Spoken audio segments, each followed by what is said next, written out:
नमस्कार, अपना महाराष्ट्र में आपका स्वागत है। मैं हूं आपके साथ सचिन दुबे।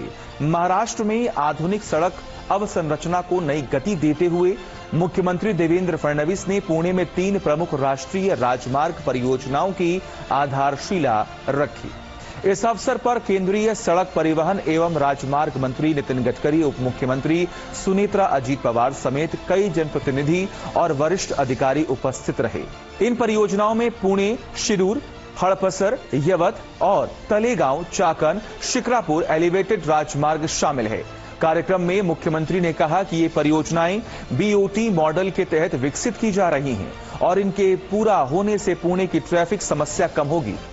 आज अतिशय आनंदाची गोष्ट आहे की पुण्याला मोठ्या प्रमाणात जी काही वाहतुकीची कोंडी होते त्या कोंडीतनं बाहेर पडण्याकरता आणि विशेषतः पुण्यातनं बाहेर पडत असताना जो काही वेळ लागतो, आपल्या ज्या महत्त्वाच्या औद्योगिक वसाहती आहेत, या औद्योगिक वसाहतींना जोडणारे जे रस्ते आहेत, याच्यावरचं जे ट्रॅफिक कंजेशन आहे, या सगळ्या गोष्टींवर अतिशय उत्तम अशा प्रकारचा उपाय म्हणून जे 3 अतिशय महत्त्वाचे एलिवेटेड रोड्स हे आपण करतोय, आज त्याचं भूमिपूजन या ठिकाणी आपण केलेलं आहे। सड़क अवसंरचना के साथ साथ महाराष्ट्र सरकार किसानों की आर्थिक स्थिति मजबूत करने पर भी लगातार फोकस कर रही है। इसी दिशा में मुख्यमंत्री देवेंद्र फडणवीस ने राज्य भर के किसानों के 48,000 करोड़ रुपए के बकाया बिजली बिल माफ करने की घोषणा की है। सरकार ने 7.5 हॉर्स पावर तक के कृषि पंपों के सभी पुराने बिजली बिल पूरी तरह माफ करने का फैसला लिया है। मुख्यमंत्री ने कहा कि किसानों को पुराने बकाये के बोझ से मुक्त कर आर्थिक रूप से सशक्त बनाना सरकार की प्राथमिकता है। इससे पहले सरकार 36,500 करोड़ रुपए की कृषि ऋण माफी की भी घोषणा कर चुकी है। वहीं महाराष्ट्र सरकार राज्य की अर्थव्यवस्था को वैश्विक स्तर पर नई पहचान दिलाने की दिशा में भी काम कर रही है। भारत और यूनाइटेड किंगडम के बीच हुए व्यापक आर्थिक एवं व्यापार समझौते पर मुख्यमंत्री देवेंद्र फडणवीस ने कहा है कि इससे महाराष्ट्र के उद्योगों, एमएसएमई और कृषि उत्पादों को वैश्विक बाजार तक नई पहुंच मिलेगी।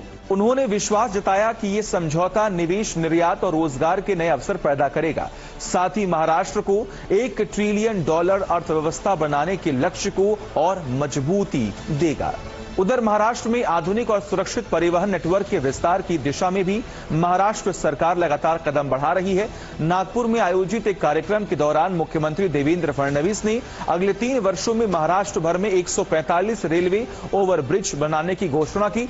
उन्होंने कहा कि इससे रेलवे लेवल क्रॉसिंग की संख्या घटेगी, सड़क सुरक्षा बढ़ेगी और लोगों को ट्रैफिक जाम से राहत मिलेगी। इसी कार्यक्रम में मुख्यमंत्री ने 9 रेलवे अवसंरचना परियोजनाओं का उद्घाटन भी किया। रेलवे अवसंरचना को आधुनिक बनाने की इस दिशा में अमृत भारत स्टेशन योजना के तहत भी महाराष्ट्र को बड़ी सौगात मिली। प्रधानमंत्री नरेंद्र मोदी ने देश भर में 75 पुनर्विकसित अमृत भारत रेलवे स्टेशनों का ऑनलाइन उद्घाटन किया और बारामती रेलवे स्टेशन पर आयोजित कार्यक्रम में उप मुख्यमंत्री सुनेत्रा अजीत पवार मौजूद रहीं। उन्होंने स्टेशन के पुनर्विकास के लिए प्रधानमंत्री नरेंद्र मोदी और रेल मंत्री अश्विनी वैष्णव का आभार व्यक्त किया। महाराष्ट्र के उप मुख्यमंत्री एकनाथ शिंदे ने पंढरपुर में आषाढ़ी वारी तीर्थ यात्रा की तैयारियों की समीक्षा करते हुए बड़ा फैसला लिया है। 25 जुलाई को आषाढ़ी एकादशी के मौके पर विट्ठल रुक्मणी मंदिर में श्रद्धालुओं के लिए वीआईपी दर्शन व्यवस्था पूरी तरह से बंद रहेगी। उन्होंने कहा कि किसी भी वीआईपी को प्राथमिकता नहीं दी जाएगी ताकि आम श्रद्धालुओं को बिना किसी परेशानी के दर्शन मिल सके।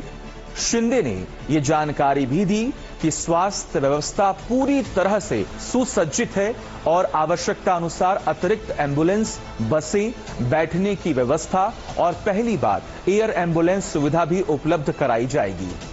अपना महाराष्ट्र में फिर मिलेंगे, तब तक के लिए दीजिए इजाजत।